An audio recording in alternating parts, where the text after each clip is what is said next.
Welcome back, everybody, to Indiana Sports Radio Network, and let's go inside the Coach's Corner now and catch up with Brandon Winters of the Southport Cardinals. And, Coach, as I was indicated to all of our listeners a little bit earlier in our pregame show, that once the season starts, it's just almost like warp speed, 6-day cycle. Yeah, it's a 6-day cycle. It's 7 days for the coaches, unfortunately for our wives and significant others, who we love very much and thank for allowing us to do this. But you blink and it's week 7 all of a sudden because there really isn't a break. And so we're in the grind, I guess you would say. And as we were talking about last week during the Roncalli game, that even though you guys have an opportunity to get together in the spring and in the summer, and now that school starts so early on the 27th of July, you do get into a nice rhythm early, which is good for you. It is. The old days of let's jam, 3 months of football into 2 weeks. I thought was really not safe.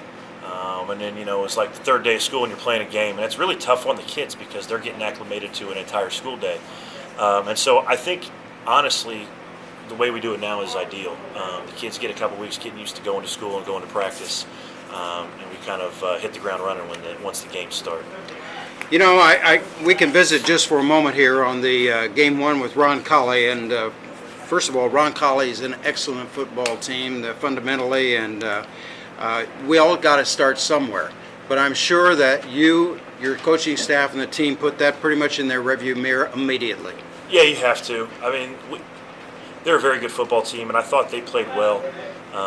We had some things going. We had some injuries, and we didn't play our best game, and we don't play our best game against a team like that. You get beat by a couple touchdowns, and that's what happened to us. The team has been a big part of putting in a rearview mirror. The kids have handled themselves great. The buy-in's been really good this week. The energy's been good, and that's kind of how our kids have been for several years.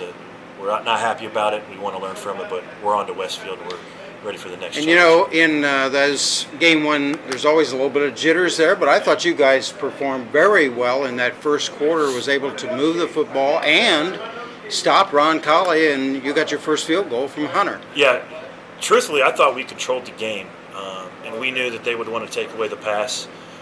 We were able to run the ball on them effectively. Really, I think where the game changed was the timing of the turnover. One turnover in a high school game, not too bad, but the timing of it was the beginning of, I think, a 22 out of 25 play stretch for our defense, and I don't think we ever recovered from the toll that took on us physically as far as being tired.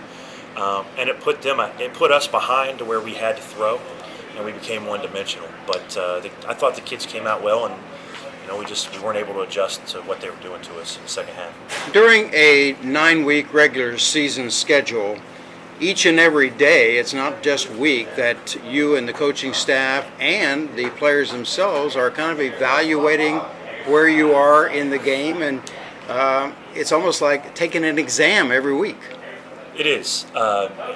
What's interesting is on our schedule there is a ton of variety in the style of play we see. Last week with Roncalli, we see a lot of 8-man boxes with man-to-man coverage on defense, for example. This week with Westfield, we're going to see a lot of 2-high safety with a lot of zone. Offensively, Westfield's a little more spread. So every week is kind of a new challenge, and you see what you can do in 5 or 6 days, which is part of the fun, but it's also can be frustrating at times. Let's talk about the privilege of playing at Lucas Oil Stadium in the Horseshoe Classic, and a lot of thanks go out to a lot of people, but especially to the Colts. I could not be happier with how well we've been treated with the Colts. Even as an assistant coach going back several years, we've been included in several games at Lucas Oil Stadium. We've played in several of their 7-on-7 tournaments.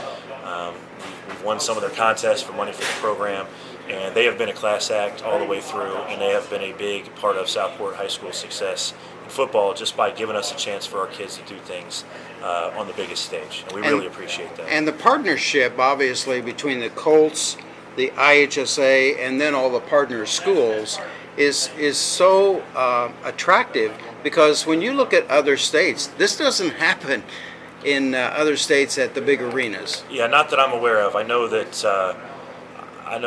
that stadium has been used, and the Colts, not just the stadium, their facilities in general and their programs have been used week in and week out throughout the fall.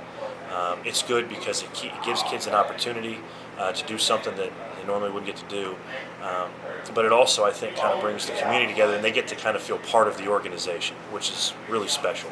And that's why I think the city loves the team so much. Lastly, I'm sure the players are extremely excited about playing at Lucas Oil, and the families as well. But I said to those who cannot be there or in person, you can dial us in on Indiana Sports Radio Network.